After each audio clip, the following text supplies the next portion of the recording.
আসসালামু আলাইকুম, সবাইকে শুভেচ্ছা জানাচ্ছি। মাসুম মাহবুব। প্রিয় দর্শক, দেখছেন ওপেন দ্য ইউটিউব চ্যানেল এবং মাসুম মাহবুব ফেসবুক পেজ। আপনারা শুনতে এবং দেখতে পাচ্ছেন ক্লিয়ার? আমাকে একটু কমেন্ট করে জানাবেন। আজকের সাউন্ড কেমন সেটাও আমাকে কমেন্ট করে জানাবেন।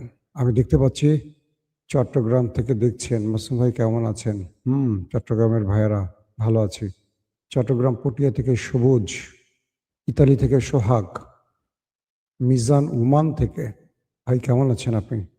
একেবারে ক্লিয়ার, হ্যাঁ, ধন্যবাদ। একেবারে ক্লিয়ার। মুজিবুর রহমান চকরিয়া কক্সবাজার থেকে। কাজী মাহমুদুল ওয়েট করছেন কিশোরগঞ্জ থেকে, কুয়েত থেকে। ওকে, তাহলে সবাই দেখতে পাচ্ছেন। রাঙামাটি থেকে, আমি তো কদিন আগে রাঙামাটি ঘুরে এসেছি। খুব সুন্দর জায়গা ভাই, আবার আসবো। মন আবার আসতে চাচ্ছে রাঙামাটি।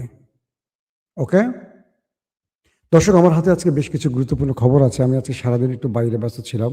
আমার চেহারা দেখে বোঝা যাচ্ছে একটু এলোমেলো সবকিছু। আর রাতে খবরের আগে যে গুরুত্বপূর্ণ খবরগুলো এখন আমার হাতে আছে, আমি চেষ্টা করব সেই খবরগুলো আপনাদের জানাবার জন্য। প্রথম কথা হলো মার্কিন যুদ্ধ জাহাজগুলো ইরানের একটি জাহাজকে তুস্কা, সেটাকে সিনেমাটিক স্টাইলে আক্রমণ করে আটক করেছে। এক বাক্যে বলতে পারি, ইরানকে বাধ্য করার জন্য। অর্থাৎ আমেরিকা ইরানকে দুটো ফ্রন্টে খেলতে চাইছে। এক, ইরানের উপর চাপ বৃদ্ধি করছে, অন্যদিকে ইরানের যুদ্ধের ভয় দেখিয়ে ইরানকে আলোচনার টেবিলে বসিয়ে ইউরেনিয়াম ইস্যুতে শর্ত মানতে রাজি করাতে চাচ্ছে। পাকিস্তান এই বিষয়টিতে ইরান এবং আমেরিকার মধ্যস্থতা করতে গিয়ে দুটো বিষয় স্পষ্ট করেছে। একটি হলো, ইরান জানিয়ে দিয়েছে পাকিস্তানকে যে তারা কখনো কোনোভাবেই আমেরিকার অন্যায় আবদার মানবে না। আর আমেরিকার ট্রাম্প চেষ্টা করছে ইরানকে ভয়ভীতি দেখিয়ে শর্তগুলো মানাবে। শর্ত নাম্বার 1 কি? ইরান যেন হরমুজ প্রণালীতে টোল আদায় করতে না পারে। 2, ইরান যেন ইউরেনিয়াম আমেরিকার হাতে তুলে দেয়। সীমিত না, তুলে দিতে হবে। 3, ইরান তার মিসাইল প্রোগ্রামগুলোকে রেঞ্জ কমাবে।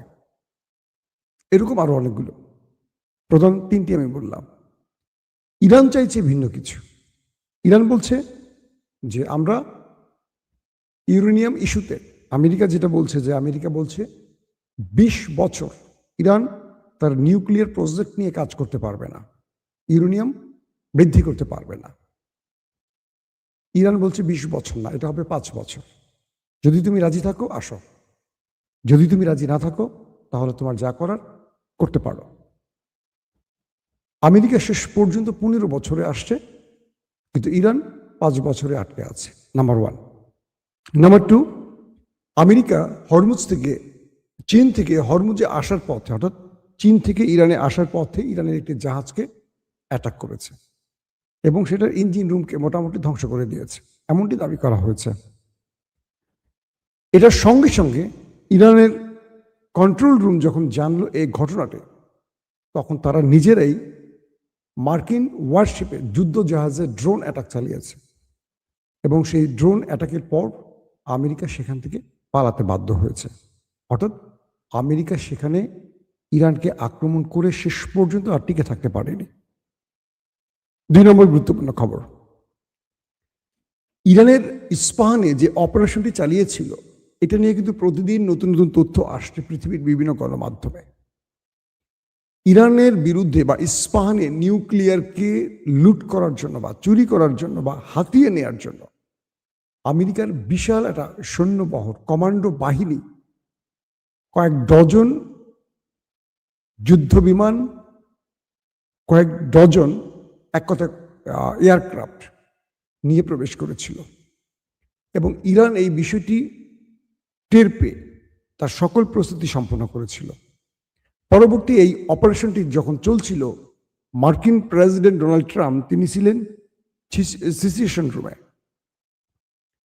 আমেরিকার এই রুমটি থেকে যুদ্ধের মূল গ্রিন সিগন্যালটি বা নির্দেশ দেওয়া হয় এবং এই সিচুয়েশন রুম থেকেই মূলত রাষ্ট্রের সর্বোচ্চ ডিরেকশনগুলো দেওয়া হয় প্রেসিডেন্টের পক্ষ থেকে। ওয়াল স্ট্রিট জার্নাল, মার্কিন অন্যতম একটি গণমাধ্যম, বলছে যে যখন আমেরিকার কমান্ডো বাহিনী, স্পেশাল ফোর্স ইরানে ঢুকেছিল অপারেশন করতে তাদের পাইলট উদ্ধারের নাম করে, তখন পুরো প্রোগ্রামটি আমেরিকার প্রেসিডেন্ট এবং টপ জেনারেলরা লাইভ দেখছিলেন সিচুয়েশন রুমে বসে।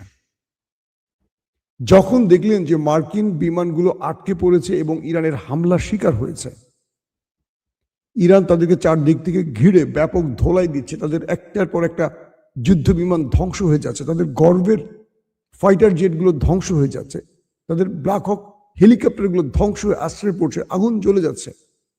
ডোনাল্ড ট্রাম্প চিৎকার করেছে, কাগজ টাগজ সব ছুঁড়ে ফেলেছে, চিৎকার করে কেঁদেছে। কে বলছে? Wall Street journal. ট্রাম্পের এই অবস্থা দেখে সবাই ভয় পেয়ে গেছে যে ট্রাম্প কি ইরানের নিউক্লিয়ারের অর্ডার দিয়ে বসে কিনা, কারণ তার সেই ক্ষমতাটা আছে। ট্রাম্পের আশপাশে থাকা মার্কিন টপ জেনারেলরা ট্রাম্পকে আশ্বস্ত বা বোঝাবার চেষ্টা করেছে। তাকে বলছিল, মিস্টার প্রেসিডেন্ট, এটি যুদ্ধ, জয় পরাজয় থাকবে, আজকে আমরা পরাজিত হলেও কালকে আমরা জিতব। ট্রাম্প কারো কথা শুনছিলেন না, চিৎকার করছিলেন, কাঁদছিলেন এবং ইরানকে ধ্বংসের শপথ নিচ্ছিলেন, শাউট করে বলছিলেন আমরা ইরানকে শেষ করে দেব, এই করব সেই করব। শেষ পর্যন্ত পাকিস্তানের পা ধরে ইরানের সাথে যুদ্ধবিরতি করতে পেরেছিল আমেরিকা। এরপর ইসরায়েল আবারও ট্র্যাপে ফেলে আমেরিকাকে, বলে যে যুদ্ধবিরতির সময়টি হবে ইরানকে ধোঁকা দেওয়ার মূল টাইম আমাদের। ইরানকে বলা হয় যে আমরা 2 সপ্তাহের একটি আলোচনার মধ্য দিয়ে সকল সমাধান খুঁজে নেব। ইরান আমেরিকার এই প্রস্তাব প্রথমে রাজি হয়নি, পরবর্তী কয়েকটি মুসলিম দেশ ইরানকে এই বিষয়টিতে রাজি করায় এবং তারা গ্রান্টার রাষ্ট্র হিসেবে সামনে দাঁড়ায়। ইরান বলে, আমরা ডোনাল্ড ট্রাম্পকে বা আমেরিকাকে বিশ্বাস করি না, আমরা জানি যে পেছন থেকে সে ছুরি চালাবার ওস্তাদ, তারপরও যেহেতু আপনারা চাচ্ছেন আমরা রাজি। এরপরে লেবানন ইস্যুতে আবারও ইরান বেঁকে বসে, কারণ লেবাননে ইসরায়েল টানা সিরিজ হামলা করে এবং সবচেয়ে বড় হামলাগুলো লেবাননে হয় ওই দখলদার দেশটির পক্ষ থেকে। পরে ইরান যখন বেঁকে বসে একটা সময়, কোনোভাবেই থামছিল না নেতানিয়াহুর বাহিনী। এরপর হঠাৎ এক রাতে ইরান ইসরায়েলে বড় রকম আক্রমণের চূড়ান্ত সিদ্ধান্ত নেয়। এই সংবাদটি সিএর মাধ্যমে আমেরিকার হোয়াইট হাউসে পৌঁছে যায় এবং ডোনাল্ড ট্রাম্প নেতানিয়াহুকে ফোন করে 12 দিনের যুদ্ধবিরতি করতে বাধ্য করে, নতুবা ইরান ওই দেশটিকে ঝাঁঝরা করে ফেলবে। এই হুমকিটাও ডোনাল্ড ট্রাম্প তাকে দেয়। এই পরিস্থিতির পর আসলে কি ঘটছে? এখন যে অবস্থাটি তৈরি হয়েছে যে ওমান সাগরে ইরান আমেরিকা মুখোমুখি হয়ে আছে। ইরান মার্কিন ওয়ারশিপকে টার্গেট করছে, আমেরিকা ইরানের জাহাজকে খুঁজছে। দুই পক্ষের মধ্যে উত্তেজনা। আজকে পাকিস্তানে মার্কিন প্রেসিডেন্টের পক্ষ থেকে জেরার্ড কুশনার এবং স্টিভ উইটকফ আলোচনার জন্য গেছেন, কিন্তু ইরান সেখানে পৌঁছয়নি। ইরানের তাসনিম নিউজ যে রিপোর্টটি কিছুক্ষণ আগে পাবলিশ করেছে, সেখানে তারা বলছে কি যে ওয়াশিংটনের পরস্পর বিরোধী কর্মকাণ্ডের কথা উল্লেখ করে ইরানের পররাষ্ট্র মন্ত্রণালয়ের মুখপাত্র বলেছেন, ইসলামাবাদ যুক্তরাষ্ট্রের সঙ্গে পাকিস্তানের মধ্যস্থতায় নতুন দফা আলোচনায় অংশগ্রহণের বিষয়ে কোনো সিদ্ধান্ত নেয়নি। সাপ্তাহিক সংবাদ সম্মেলনে সাংবাদিকদের সঙ্গে কথা বলতে গিয়ে ইসমাইল বাইক বলেন, এখন পর্যন্ত আমরা পরবর্তী দফা আলোচনা নিয়ে কোনো সিদ্ধান্ত নেইনি। কূটনীতি অনুসরণের দাবির সঙ্গে সাংঘর্ষিক কর্মকাণ্ডে জড়িত থাকার জন্য যুক্তরাষ্ট্রের সমালোচনা করে মুখপাত্র বলেন, যুদ্ধবিরতির একেবারে শুরু থেকেই ইরান ওয়াশিংটনের কাছে থেকে অসৎ উদ্দেশ্য এবং ক্রমাগত অভিযোগের সম্মুখীন হয়েছে। তিনি ব্যাখ্যা করেন, পাকিস্তানের সুস্পষ্ট বিপরীত দাবি সত্ত্বেও যুক্তরাষ্ট্র প্রাথমিকভাবে দাবি করেছিল যে লেবানন যুদ্ধবিরতির অংশ নয়। বাকায় আরো বলেন, একটি সমালোচনায় পৌঁছানোর পরেও ইরান হরমুজ প্রণালীতে সামুদ্রিক কর্মকাণ্ডের সম্মুখীন হয়েছে, যার মধ্যে রবিবার রাতে একটি ইরানি বাণিজ্যিক জাহাজের উপর মার্কিন হামলাও হয়েছে, যাকে তিনি যুদ্ধবিরতির লঙ্ঘন এবং আগ্রাসনের কাজ বলে বর্ণনা করেন। তিনি জোর দিয়ে বলেন যে যুক্তরাষ্ট্র আচরণ তাদের বক্তব্যের সঙ্গে মেলে না এবং এই অসামঞ্জস্যতা পুরো প্রক্রিয়াটির প্রতি ইরানের অবিশ্বাসকে আরো গভীর করে। তিনি আরো বলেন, ইরান তার জাতীয় স্বার্থের কথা সতর্কভাবে বিবেচনা করে ভবিষ্যতের কথা চিন্তা করে। আলোচনার বিষয়ে ওয়াশিংটনের দৃষ্টিভঙ্গি এবং আরো হামলার সম্ভাবনার কথা উল্লেখ করে মুখপাত্র বলেন, ইরান গত বছরের অত্যন্ত ব্যয়বহুল অভিজ্ঞতা উপেক্ষা করতে পারে না। তিনি বলেন, যুক্তরাষ্ট্র 2বার কূটনীতির সঙ্গে বিশ্বাসঘাতকতা করেছে। অর্থাৎ তিনি যে বিষয়টি উল্লেখ করেছেন যে এর আগে যে 2 দফা হামলা হয়েছে ইরানে, তখন কিন্তু ইরানের সাথে আলোচনা টেবিলে ছিল আমেরিকা, এর মধ্যেই হামলা হয়েছে। সবচেয়ে ভয়ঙ্কর ব্যাপারটি হলো কি জানেন, আমেরিকার সামনে এখন ইরান একটি ব্ল্যাক হোল খুলে দিয়েছে এবং তারা বলছে যে আমেরিকা ইরানের সাথে যেই আচরণটি করবে, এবার ইরান তার চেয়ে ভয়াবহ আচরণটি করবে ওদের সাথে। কিরকম? আমেরিকার প্রেসিডেন্ট ডোনাল্ড ট্রাম্প বলেছে পুরো ইরানকে বোম্বিং করে ধ্বংস করবে, বোমা হামলা করে ধ্বংস করবে। ইরান বলছে তুমি যা কিছু করো আমি সেম কাজটি তোমার সাথে করব। এটা আমি পূর্বে বলেছি আমার লাইভে। এবার যে বিষয়টি তৈরি হয়েছে, সে ঘোষণা দিয়েছে যে যদি ইরানে আমেরিকা কোনো হামলা করে তাহলে গালফ কান্ট্রিতে থাকা ট্রাম্পের বা আমেরিকার কোনো স্থাপনার অবশিষ্ট থাকবে না। এর মধ্যে তারা আরামকো থেকে শুরু করে গুরুত্বপূর্ণ যতগুলো জ্বালানি কেন্দ্র আছে, প্ল্যান্ট আছে, সবগুলোকে উড়িয়ে দেবে এবং পুরো মধ্যপ্রাচ্যে থাকা মার্কিন যত স্থাপনা আছে, শুধু ঘাঁটি নয়, একটিকেও তারা অবশিষ্ট রাখবে না। ইরান বলছে এবার আমরা যে জবাবটি দেব, এটি আমেরিকা কল্পনা করতে পারবে না। এটি মৌখিক কোনো বিষয় নয়, ইরান যা বলে তা করে। কে বলছে? ইরানের রাষ্ট্রীয় পক্ষ বলছে যে ইরান কখনো কোনোভাবে শত্রুর হাতে ইউরেনিয়াম তুলে দেবে না। ইরান 5 বছরের জন্য ইউরেনিয়াম সমৃদ্ধের বিষয়টিকে আলোচনা রাখতে পারে, কিন্তু এর একদিন বেশি হলে ইরান রাজি নয়। পাশাপাশি আমেরিকা যে বলছে ইরানের ইউরেনিয়াম আমেরিকার হাতে বা তৃতীয় পক্ষের হাতে দিতে হবে, এটাতেও রাজি নয়। যদি দিতে হয় চীন বা রাশিয়ার হাতে হয়তো দিতে রাজি হবে ইরান, এর বাইরে কোনো দেশের কাছে নয়।